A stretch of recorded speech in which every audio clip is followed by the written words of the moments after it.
अस्सलाम वालेकुम दोस्तों, अगर आप इस चैनल पर फर्स्ट टाइम हैं तो आप हमारे इस चैनल को सब्सक्राइब ज़रूर करें।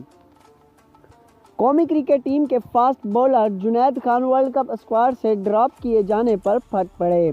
याद रहे कि जुनैद खान को इब्तदाई स्क्वाड में मुंतखब कर लिया गया था, मगर इंग्लैंड के खिलाफ सीरीज़ के बाद जुनैद खान को ड्रॉप करके वहाब रियाज को सिलेक्ट करके स्क्वाड को फाइनल कर लिया गया। जुनैद खान ने ड्रॉप किए जाने पर सोशल वेब ट्विटर पर अपने ख्यालात का इजहार करते हुए कहा कि मैं कुछ नहीं कहूँगा क्योंकि सच कड़वा होता है।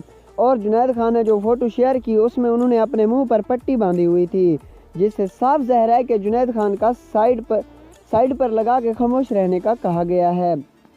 मगर जुनैद खान ने कहा कि यह कहाँ का इंसाफ है कि 2 वनडे मैचेस की बुनियाद पर वर्ल्ड कप से बाहर कर दिया गया, हालांकि मैंने दूसरे बॉलर्स की निस्बत कम रन्स दिए थे।